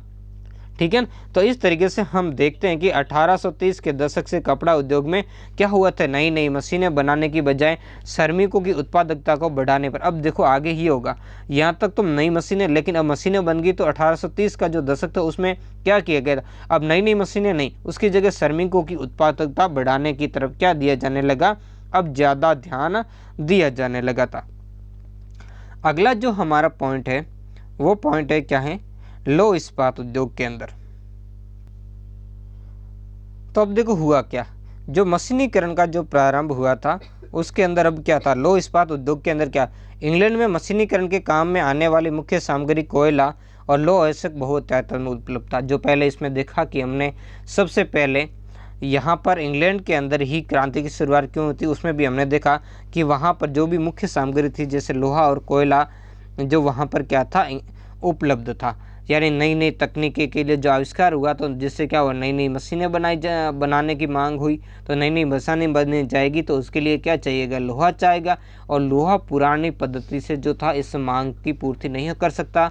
इसके अलावा पुरानी पद्धति के अंदर अधिक मेहनत लगती थी, यानी श्रम अधिक लगता था और साथ में क्या था, महंगी भी होती थी। इसके अलावा वहाँ उद्योगों में काम आने वाले अन्य खनिज जैसे सीसा, जस्ता, तांबा, रांगा भी खूब मिलते थे, लेकिन क्या था, पुरानी पद्धति से मांग नहीं होती थी। अतः लोह अयस्क को शुद्ध करने के लिए विभिन्न नई नई पद्धतियों की अब क्या की जाने लगी, खोज की जाने लगी, है ना। अब नई पद्धतियों की क्या की जाएगी, खोज, ताकि क्या किया जाएगा, अब तो एक तो शुद्ध लोहा प्राप्त हो, इसके अलावा उसकी उत्पादन की मात्रा भी क्या हो, बढ़े, है ना। और जिसके फलस्वरूप 1709 ईस्वी के अंदर अब्राहम डर्मी द्वारा धम्मन भट्टी का आविष्कार किया गया था। किसका आविष्कार किया गया था, धम्मन भट्टी का आविष्कार किया। तो इस जो धम्मन भट्टी है, इसके आविष्कार ने यहाँ का जो उत्पादन के क्षेत्र में क्या हुआ था, बड़ा ही महत्वपूर्ण परिवर्तन ला दिया। यानी जो डर्बी परिवार था, इस डर्बी परिवार ने क्या किया, जो वर्षों की समस्या थी उस समस्या का क्या निकाल दिया था, हल निकाल दिया था। ये खुद भी क्या थे, लोह के उस्ताद थे, तो इन्होंने इस समस्या का क्या कर दिया हल। ये देखो कौन थे, दादा, पिता, पुत्र, ये सभी अब्राहम डर्मी के क्या करते थे, नाम से जाने जाते थे। यानी ये डर्मी परिवार था जिसे अब्राहम डर्मी के नाम से दादा, पिता और पुत्र को इन्होंने क्या किया था, इस धम्मन भट्टी का जो आविष्कार का था, इसका आविष्कार करके इस क्षेत्र में इन्होंने क्या ला दी थी, क्रांति ला दी थी। जिसमें सर्वप्रथम कोक यानी पत्थर का कोयला प्रयोग किया गया। कैसा कोयला प्रयोग किया गया था, पत्थर का कोयला। इससे पहले क्या होता था, कास्ट के कोयले यानी 4 किलो का प्रयोग किया जाता, जिसकी बहुत सारी समस्याएं थी। इसके अलावा कास्ट कोयला था जो लंबी दूरी तक नहीं ले जाया जा सकता था, इस प्रक्रिया में टूट जाया करते थे, उसकी अशुद्धताएं बहुत थी, जिसके कारण घटिया किस्म के लोहे का क्या होता था, उत्पादन होता था। और साथ में ये जो कोयला था ये उच्च तापमान भी पैदा नहीं कर सकता। इसी कारण जो सर्वप्रथम लोह अयस्क जो पत्थर का कोयला प्रयोग लिया, जिससे लोह अयस्क को पिघलाना और साफ करने का कार्य बहुत ही सुगम हो गया, यानी आसान हो गया। और इस आविष्कार ने धातु क्रम के क्षेत्र में क्या ला दी, क्रांति ला दी, है ना, बहुत ही ज़्यादा क्रांति ला दी। जिसके अंदर क्या था, अब कोक का इस्तेमाल करके उच्च तापमान उत्पन्न करने की शक्ति थी उनके पास, वो क्या थी, पत्थर के कोयले, है ना। तो जिसकी गंध तथा अपद्रव्य निकाल दिया जाता था, जिससे गंधक और अपद्रव्य क्या किया जाता था, अलग कर लिया जाता था। इस आविष्कार का फल बहुत ही ये हुआ कि भट्टियों को कास्ट कोयले पर अब निर्भर नहीं रहना पड़ा और भट्टियों से जो पिघला हुआ नॉल निकलता था उससे पहले की अपेक्षा अधिक मजबूत और लंबी ढलाई की जा सकती थी।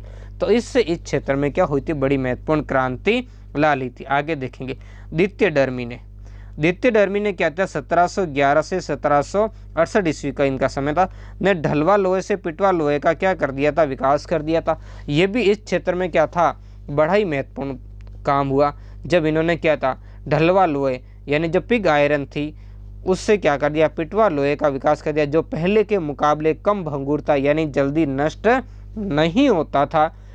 ठीक है, अब अगले आगे देखेंगे हेनरी कोर्ट, जिनका समय था 1740 से 1823, ने आलोडन भट्टी यानी पंडलिंग जो फ्रैक्शंस है इसका, जिससे क्या होता था, पिघले लोहे से अशुद्धि को क्या किया जा सकता था, दूर किया जा सकता। इससे पिघले लोहे की अशुद्धि को क्या किया जा सकता, दूर किया जाता था। इसके अलावा एक व्यक्ति थे बेलन मिल, है ना, बेलन मिल नामक व्यक्ति थे। इन्होंने भी इसका क्या, जिससे शुद्ध और अच्छा लोहा बनाना क्या हो गया, संभव हो गया। और लोहे से अब क्या बनी मशीनें, फिर भी समस्या थी, अधिक वजनदार होती थी और उसमें क्या लग जाती थी, जंग भी लग जाती। अब देखो लोहा की खोज हो गई, इससे लोहा भी मिलने लग गया, जिससे क्या हो गया था, परिशोधित लोहे से छड़ें भी तैयार की जाती थी। इसके लिए भाप की शक्ति का इसमें इस्तेमाल किया जाता था। अब था लोहे से अधिक उत्पाद भी बनाना संभव हो गया, लोहा टिकाऊ भी अधिक था और जो मशीनें और रोजमर्रा की चीज़ें इससे लकड़ी के मुकाबले बेहतर बनाई जा सकती थी, क्योंकि लकड़ी या तो जल जाती थी या कट पड़ जाती थी, लेकिन लोहे की भौतिक और रासायनिक गुणधर्म को नियंत्रित क्या किया जा सकता था। लेकिन फिर भी इसकी क्या थी, सीमाएं थी। वो सीमाएं क्या थी, एक तो इसका वजन ज़्यादा था इससे बनी मशीनों का, और दूसरा इसमें क्या लगता था, जंग लगता था। तो देखो नई नई खोजें होती तो उसमें कुछ समस्याएं भी आती है, और जैसे समस्या आई थी, समस्या ही समाधान का क्या करता है, रास्ता दिखाती है। तो वैसे ही अब देखो लोहे की जो समस्या आई, उस समस्या का भी समाधान अब आगे खोजा जाएगा। यानी अब क्या, इस समस्या से छुटकारा पाने के लिए खोज हुई और क्या हुआ, इस्पात का आविष्कार।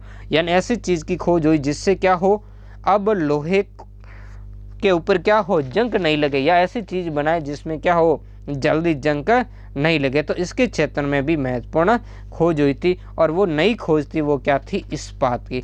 और इस्पात ने इस समस्या को क्या कर दिया था, अब पूर्ण कर दिया था।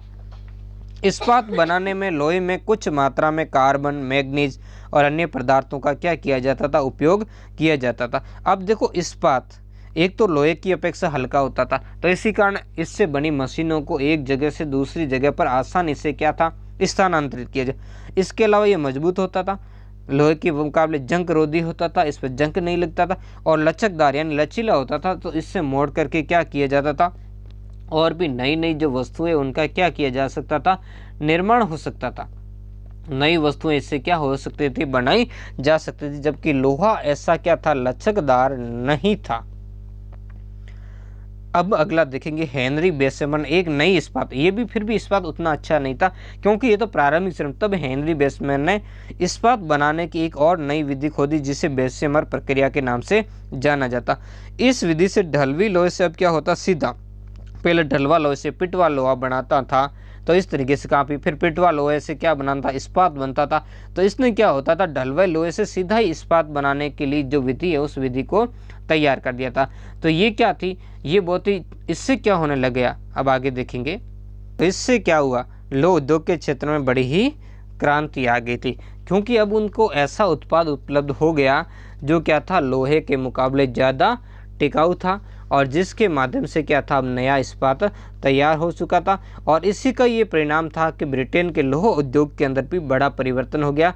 कब हुआ था, 1800 से 1830 ईस्वी के दौरान, जब लौह उत्पाद भी चौगुना बढ़ा दिया गया। और 1820 की बात करें, जहाँ क्या था, 1 टन जो ढलवा लोहा बनाने के लिए 8 टन कोयले की आवश्यकता थी, जबकि 1850 के आते आते ये 2 टन तक रह गई थी। यानी 1 टन ढलवा लोहा बनाने के 2 टन ही अब इसकी ज़रूरत रहेगी। तो ऐसे धीरे धीरे क्या हुआ था, तकनीकी के क्षेत्र में परिवर्तन से क्या हुआ, पहले के मुकाबले अच्छी चीज़ें बनने लगी, लागत में भी क्या आई थी, कमी आई थी। अगला हमारा पॉइंट होगा, वो होगा परिवहन के क्षेत्र में नवीन आविष्कार। परिवहन के क्षेत्र में क्या क्या आविष्कार हुए, उन आविष्कारों के ऊपर हम यहाँ पर दृष्टि डालेंगे। तो बढ़ते व्यापार और उद्योगों के कारण परिवहन के साधनों में सुधार की आवश्यकता हुई, क्योंकि जो औद्योगिक क्रांति थी, उस औद्योगिक क्रांति के अंदर परिवहन के जो साधन हैं उनका भी महत्वपूर्ण रोल था। और उन रोल की पूर्ति कौन करेंगे, जब इस क्षेत्र में की भी क्या होंगे, नए नए क्या होंगे, आविष्कार होंगे। क्योंकि देखो अब एक शहर से दूसरी जगह क्या लिए जाना है ना, इसको मालों का क्या करना है, आदान प्रदान करना है ना। तो ये कौन करेगा, कच्चा माल लाना है, कारखानों तक पहुंचाना है, वहाँ से जो तैयार माल को बाजारों तक पहुंचाना, तो ये सारा काम परिवहन के द्वारा संभव हुआ। तो परिवहन को आसान और सस्ता बनाने के लिए स्कॉटलैंड निवासी एक व्यक्ति है मकाडम ने सड़क निर्माण का एक क्या किया था, नया तरीका खोज दिया। ये भी बहुत ही महत्वपूर्ण है। इन्होंने जो सड़क निर्माण का नया तरीका खोजा, जिसमें क्या था, सड़क के निचले भाग के अंदर भारी पत्थरों की परत थी। पहले ऐसे सड़क बनाई जाती जो टूट जाती थी, तो इन्होंने कहा कि भाई ऐसा नहीं, ऊपर सीधा डामर से नहीं बनाया जाएगा। अब क्या, उसके नीचे भारी पत्थरों की परत और उसके बाद उसके ऊपर छोटे छोटे पत्थर रखे जाएं, और फिर उसके बाद प्रारंभ में, हालांकि डामर नहीं था उस समय मिट्टी से बना, फिर मिट्टी रखी जाए ऊपर, ताकि उससे क्या हो, सड़कें टिकाऊ रूप से बन सके। तो इस तरीके से उन्होंने टिकाऊ रूप से इन सड़कों के निर्माण की तरफ क्या दिया था, ध्यान दिया था। भारी सामान का परिवहन सड़क मार्ग से क्या था, खर्चीला था, ज़्यादा खर्च आता था और असुविधाजनक था, यानी इससे सुविधा भी नहीं होती थी, तो सड़कें धंस जाती थी, है ना। कई जगह इसके और भी बहुत सारी इससे समस्याओं का क्या होती थी, उत्पत्ति होती थी। तो अतः भारी सामान के जो परिवहन के लिए सुगम और सस्ता परिवहन करने के लिए क्या हुआ था, नहरों का निर्माण हुआ था। अब देखो नहरें क्या थी, प्रारंभ के हम इसकी बात देखेंगे, प्रारंभिक जो नहरें कैसी थी, है ना। तो प्रारंभ में नहरें कोयले को क्या करती थी, शहरों तक ले जाने के लिए इसका निर्माण। इसका कारण क्या था, कारण अभी जो हमने देखा वही था, यानी कोयले और उसके परिमाण और भार के कारण सड़क मार्ग से ले जाने के कारण देखो समय जो खर्चीला था, समय बहुत लगा था और उसमें खर्च तो आता ही था, और उससे क्या करता, इसके अलावा उससे बजरों में भरकर नहरों के रास्ते ले जाने से अब क्या हुआ, समय और खर्च दोनों ही क्या हो गए, बच गए थे। और औद्योगिक ऊर्जा के लिए और शहर में घर गर्म रखने और उसमें रोशनी करने के लिए कोयले की मांग भी क्या थी, बराबर बढ़ती रहती थी। ठीक है, तो इसी कारण भी क्या हुआ, इसकी मांग बढ़ी इसकी नहरों की, ताकि नहरों से सस्ता और कम खर्च और कम समय के अंदर क्या हो, वस्तुएं शहरों तक पहुंच सके।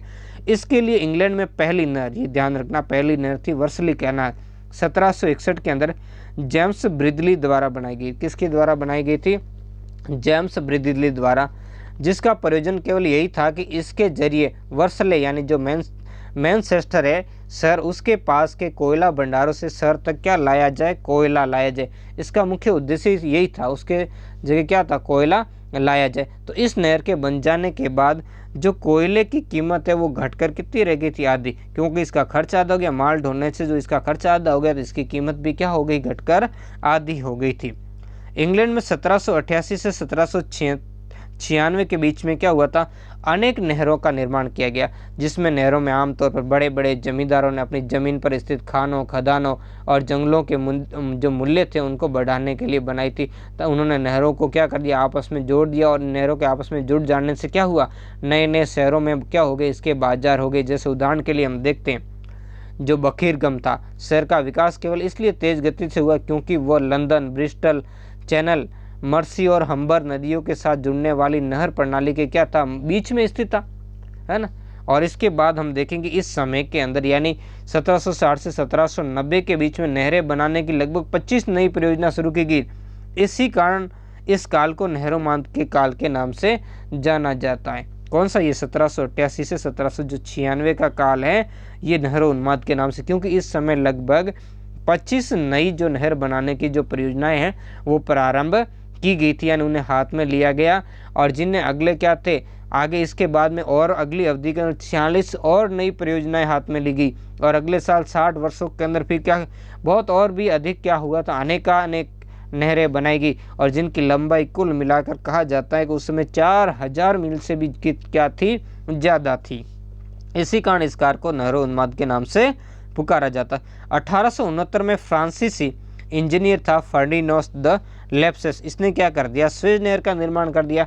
तो ये भी बड़ी महत्वपूर्ण बात थी कि स्वेज नहर के निर्माण के कारण जो क्या करती थी, स्वेज नहर भूमध्य सागर को किससे जोड़ती थी, लाल सागर से जोड़ती थी, है ना, भूमध्य सागर को लाल सागर से, और इससे यूरोप और भारत के मध्य की दूरी एक थी। देखो भारत से पहले यहाँ पर व्यापार होता था, एक तो लाल सागर वाला रास्ता था, दूसरा फारस की खाड़ी वाला रास्ता था, लेकिन दोनों रास्तों के बीच में क्या आता था, स्थल भाग आता था, और स्थल भाग के अंदर फिर जहाज़ों से माल आगे फिर स्थल और फिर से भूमध्य सागर तक पहुँचाया जाता था। और अब इधर जब यूरोपीय लोग पहले आते थे, इनको भी बहुत ही ज़्यादा घुमावदार रास्ता तय करके भारत की तरफ आना पड़ता था। तो इसके बाद में जब सवेज नहर बन गई तो इसकी दूरी क्या 1/3 कम होगी। अब कम दूरी तो कम दूरी, इसका मतलब परिवहन क्या होगा, अधिक सस्ता होगा, अधिक सस्ता होगा और भी ज़्यादा सुगम। तो इसको और भी प्रयास किए गए, परिवहन सस्ता होगा, समय की भी क्या बचत होगी, कम समय के अंदर वस्तुओं का आदान प्रदान हो सकेगा। तो इसको सुगम बनाने के लिए साधनों में भाप की शक्ति का भी अब क्या किया जाने लगा, प्रयोग किया जाना। अब नई नई खोज होने लगी जिसमें भाप की शक्ति का क्या होने लगा, आविष्कार, है ना। और जब भी नई मशीन की खोज होती थी तो उसे चलाने के लिए क्या किया जाता, शक्ति चाहिए थी। तो इसी कारण शक्ति के नए नए स्रोतों की क्या होने लगी, खोज होने लगी। उसमें जल शक्ति है, पवन शक्ति है, उसका भी प्रयोग किया जाएगा। और उसका प्रयोग का से भी क्या, उसकी एक लिमिट होती है, और लिमिट के बाद जब आगे की और होती है तब कौन सी नई शक्ति, भाप की खोज की जाती है, जो कि पहले के मुकाबले जल और पवन शक्ति के मुकाबले क्या थी, और भी ज़्यादा ताकतवर थी। तो अमेरिकी जो रॉबर्ट फुल्टन ने 1807 ईस्वी के अंदर प्रथम वाष्प चालित नौका का क्या किया था, आविष्कार किया था। ये रॉबर्ट फुल्टन नामक व्यक्ति है जिन्होंने सबसे पहले एक जो वाष्प से चलने वाली जो नौका है उस नौका का क्या कर दिया था, यहाँ पर प्रारंभ किया था। जो पहली बार कहाँ थी, हडसन नदी के अंदर चली थी। कौन सी नदी थी, हडसन। इस नदी के अंदर क्या था, इसका चलन हुआ था। स्थल मार्ग पर लोहे की पटरियों पर चलने वाले रेल के इंजन के आविष्कार ने तो यातायात के क्षेत्र में क्या कर ली थी, क्रांति ही कर ली थी। अब क्या हुआ, है ना, अब बड़ी मात्रा में क्या किया था, इनको एक स्थान से दूसरे स्थान पर वस्तुओं को, सामान को पहुंचाना बहुत ही सरल हो गया था। कम समय के अंदर एक स्थान से दूसरी जगह पर इनको क्या किया जाने लगा, पहुंचाया जाने लगा। 1814 में जॉर्ज स्टीफेन ने प्रसिद्ध भाप इंजन जो रॉकेट है उसका क्या कर लिया था, आविष्कार कर लिया था। किसने, स्टीफेन। 1814 के अंदर किससे चलेगा, पहला, ये पहला था जो भाप से चलने वाला पहला रेल का इंजन था। तो इससे क्या होगा, अब रेलगाड़ियां परिवहन का एक नया साधन बन गई जो वर्ष पर उपलब्ध थी, और वो सस्ती भी थी और तेज भी थी, जिससे माल और यात्री दोनों को ढो सकती थी। कम समय में और कम कीमत पर एक स्थान से दूसरे स्थान पर उनका आवागमन किया जा सकता था। तो इस साधन ने एक साथ क्या थे, दो आविष्कार सम्मिलित कर लिए थे। एक तो लोहे की पटरी थी जिसमें 1760 के दशक में लकड़ी की क्या की थी, पटरी का आविष्कार जो स्थान लिया था, और दूसरा भाप के इंजन के द्वारा क्या किया था, इस लोहे की पटरी पर रेल के डब्बों की क्या की जाने लगी, खींचाई की जाने लगी। तो बहुत ही महत्वपूर्ण इससे परिवर्तन। इसी के साथ रेलगाड़ियां परिवहन का एक क्या बन गई, साधन जो वर्ष भर उपलब्ध रहती थी। 1830 में प्रथम रेलगाड़ी जो मैनचेस्टर और लिवरपूल के मध्य चली थी, है ना, इंग्लैंड के अंदर किसके मध्य चली थी, मैनचेस्टर और लिवरपूल के बीच में सबसे पहले इसकी रेल की गाड़ी चली थी। रेल के आविष्कार से क्या हुआ, अब कोयला, लोहा और अन्य औद्योगिक उत्पादों को कम समय और कम खर्च के अंदर क्या हुआ था, एक जगह से दूसरी जगह ले जाना अब क्या हो गया, सस्ता पड़ने लगा। समय भी कम लगा और अब सस्ता पड़ने लग गया था। अगला पॉइंट देखेंगे, संचार के क्षेत्र में क्या प्रयोग हुए, है ना, ये इसका लास्ट पॉइंट है ना, संचार के क्षेत्र में इसका क्या प्रयोग हुआ। तो 1844 में सैमुअल मॉर्स ने एक व्यवहारिक तार यंत्र का क्या किया था, आविष्कार किया था। तो तार यंत्र के आविष्कार से भी बहुत महत्व। अब देखो संदेशों का, यानी इस तार यंत्र के विश्व के महाद्वीपों को परस्पर जोड़ने का काम किया, ताकि अब संदेशों का क्या हुआ था, एक जगह से दूसरी जगह अब उसका आदान प्रदान बहुत ही जल्दी और कम समय के अंदर होने, यानी सूचनाओं का क्या होने लगे, अब जल्दी से आदान प्रदान होने लग गया था। 1876 के अंदर ग्राहम बेल ने टेलीफोन का आविष्कार किया, जिससे भी संचार की दुनिया में क्या ला दी थी, क्रांति ला दी थी। अब देखो टेलीफोन के माध्यम से भी क्या हुआ, त्वरित सूचनाओं का क्या होने लगा, आदान प्रदान होने लगा था। तो ये वो सारे कारण थे जिसके कारण इस क्षेत्र में क्या हुए, महत्वपूर्ण औद्योगिक क्रांति के कारण परिवर्तन आए थे।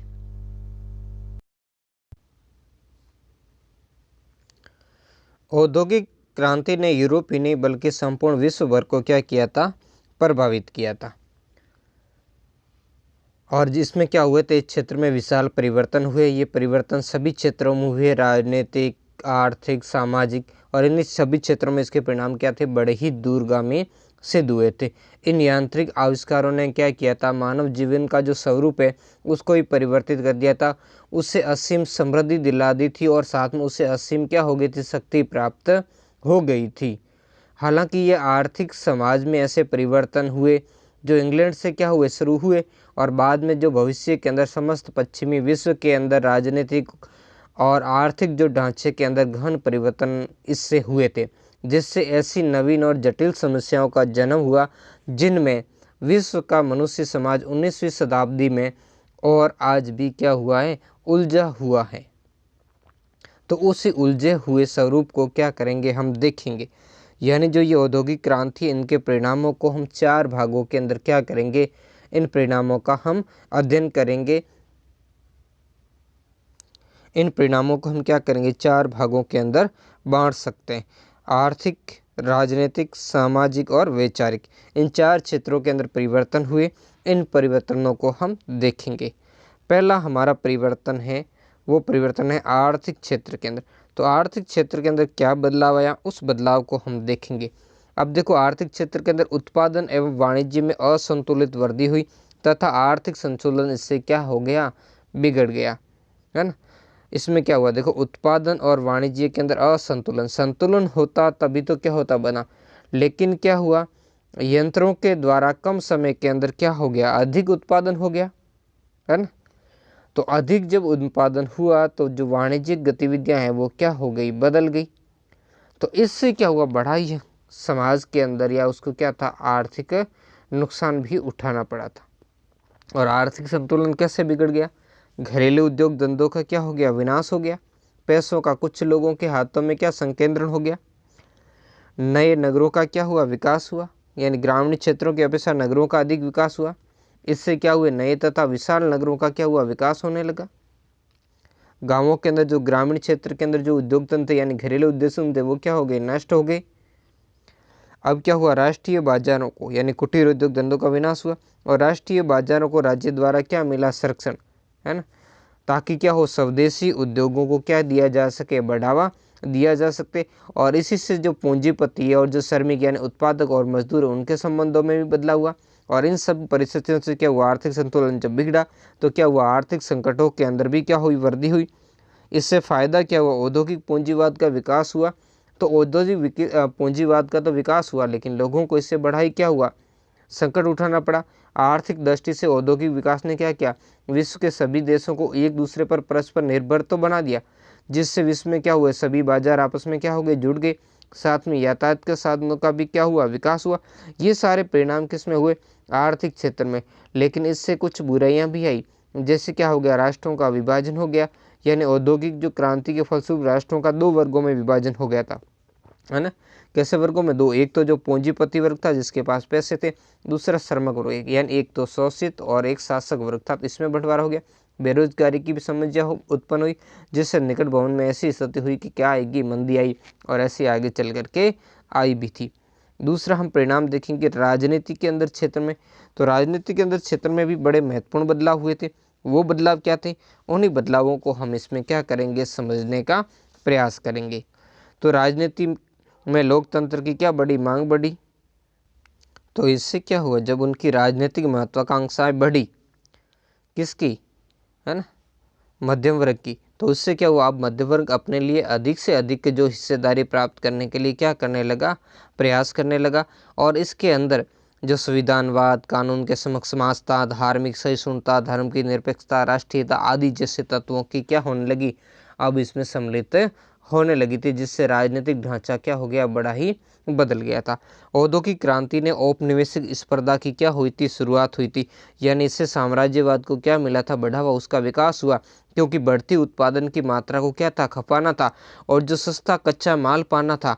और उस कच्चे माल के बाद में क्या करना था, निवेश के लिए क्या चाहिए, उपनिवेश चाहिए। तो इसलिए जो औपनिवेश जो शक्तियाँ हैं उसमें क्या स्पर्धा हुई, कंपटीशन हुई, यानी उपनिवेश प्राप्त करने की क्या मच गई, होड़ मच गई। जो 19वीं शताब्दी के अंत तक जो इसका साम्राज्यवादी या कह सकते हैं औपनिवेशिक जो उन्माद के फलस्वरूप क्या हो गया, बाद में विश्व युद्ध आए, जो 2 विश्व युद्धों का विश्व को क्या करना पड़ा था, सामना करना पड़ा था। प्रथम विश्व युद्ध इसके तुरंत ही बाद हो गया था।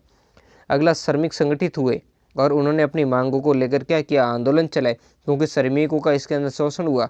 तो इससे श्रमिकों के अंदर चेतना का विकास हुआ और समाजवाद के रूप में इन्होंने क्या किया, अपनी जो नई राजनीतिक और सामाजिक व्यवस्था का इसमें जन्म हुआ, जिसमें जैसे इंग्लैंड के अंदर देख लेते हैं, इंग्लैंड के अंदर शासिस्ट आंदोलन हुआ, फ्रांस में 1830 से 1838 के बीच में 1830 से 48 के बीच में क्या हुआ था, श्रमिकों के आंदोलन हुए थे। और बाद में लेबर दलों या लेबर पार्टियों का भी इंग्लैंड में हुआ और भी जगह क्या हुआ, निर्माण हुआ। ये सब क्या हुए, इन श्रमिक संगठनों की चेतना हुई जिससे ये संगठित हुए और इन्होंने अपनी मांगों को लेकर के आंदोलन भी चलाए, विभिन्न क्या हुए, संगठन भी बनाए। अगला जो हमारा पॉइंट है वो पॉइंट है सामाजिक परिवर्तन, है ना।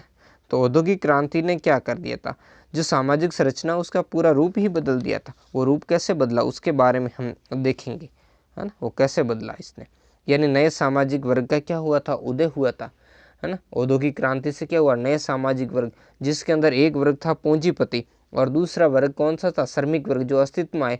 प्रारंभ में क्या हुआ, श्रमिक वर्ग का बहुत ज़्यादा इसमें शोषण हुआ, लेकिन फिर कालांतर में इससे जागृति आई और अपने हितों के प्रति ये संगठित होने के लिए इन्होंने सुरक्षा के प्रयास किए, जो अभी हमने उसके आंदोलन के बारे में देखा था। और इससे क्या हुआ था, नैतिक मूल्यों में गिरावट आई और संयुक्त परिवार प्रथा बिखर गई। और क्या हुआ, एकल परिवार प्रथा का क्या हुआ, जन्म, यानी लोगों के अंदर आपसी जो प्रेम था, प्रेम की भावना कमजोर हुई। उन लोगों के अंदर अनैतिकता बढ़ी, भ्रष्टाचार, अपराधवृत्ति, स्वार्थ प्रवृत्ति और तनाव के अंदर उत्तरोत्तर इससे क्या होने लगी, वृद्धि होने लगी। इससे नई सभ्यता का जन्म हुआ और मानवीय संबंधों में क्या आई थी, गिरावट, जैसे अभी मैंने बताया, है ना। भ्रष्टाचार, अनैतिकता, अपराधवृत्ति, स्वार्थवृत्ति, तनाव, तो ये सारी चीज़ें इसके अंदर होने लगी, जिनसे क्या हुई, लोगों के अंदर क्या हुआ, सामाजिक तनाव में वृद्धि हुई और जो इनके मानवीय मूल्य हैं उन मूल्यों का क्या होने लगा, ह्रास होने लगा, यानी उनमें नुकसान हुआ। शहरों में मजदूरों की संख्या बढ़ने से क्या हुई, गंदी बस्तियों की संख्या अब बढ़ने लगी थी। यानी अधिक देखो, औद्योगिक क्रांति के कारण शहरों के अंदर मजदूरों की संख्या बढ़ी, वहाँ की जनसंख्या बढ़ी और जनसंख्या बढ़ने से क्या हुआ, वहाँ लोगों के लिए आवास, शिक्षा, जन स्वास्थ्य आदि की बहुत सारी समस्याएं पैदा होने लगी। और इसी का क्या था, परिणाम था कि वहाँ गंदी बस्तियाँ बढ़ी जहाँ कोई स्वास्थ्य सुविधाएं प्राप्त नहीं हो पाई थी। इसके साथ में और भी, जैसे वहाँ शहरों के अंदर, है ना, जो प्रदूषण है उसकी मात्रा भी बढ़ गई।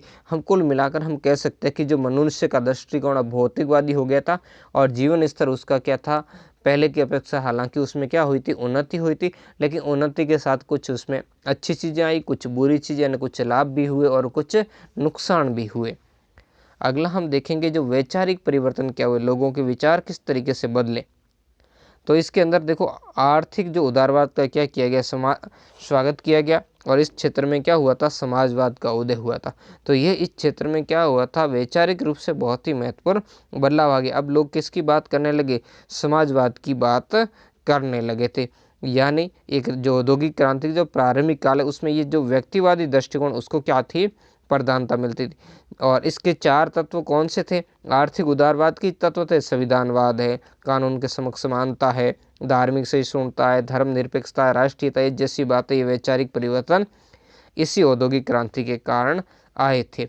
तो इसी के साथ ये जो चैप्टर संख्या आपका 4 था, इसके अंदर जो औद्योगिक क्रांति वाला चैप्टर कंप्लीट होता है और इसको आप कंप्लीटली देख लें। और मिलते हैं जल्दी नेक्स्ट पार्ट के अंदर हम अध्याय संख्या 5 के साथ। धन्यवाद।